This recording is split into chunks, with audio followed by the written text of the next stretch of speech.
বিদেশ যাওয়ার জন্য, কিন্তু আপনার মনের ভিতরে অর্থাৎ কর্কট রাশিদের মনের ভিতরে ডেভিল এনার্জি থাকবে, যা তাদেরকে একটা বাজে অনুভূতি দিবে। ফলশ্রুতিতে আপনাকে সবাই এগিয়ে যাওয়ার জন্য যেদিকে সাহায্য করবে সেদিকে না গিয়ে বেশিরভাগ কর্কট রাশির মানুষরা ভিন্ন দিকে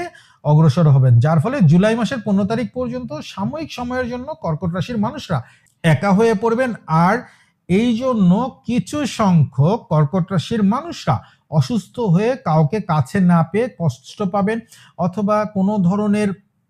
সহযোগিতা প্রয়োজন পড়বে কিন্তু আপনাকে রেস্কিউ করতে আসবে, কিন্তু আপনি ভিন্ন দিকে চলে যাবেন, বা আপনার ভিতরে একটা ডেভিল এনার্জি কাজ করবে, যার জন্য কিন্তু মানুষ আসবে, সহযোগিতা নিয়ে আসবে, কিন্তু আপনার মনের ভিতরে সেই ডেভিল এনার্জি থাকার জন্য অনেকেই আছেন এই সময় কষ্ট পাবেন। এছাড়া গ্রহদের পজিশন বিশ্লেষণ করে দেখা যাচ্ছে যে কর্কট রাশির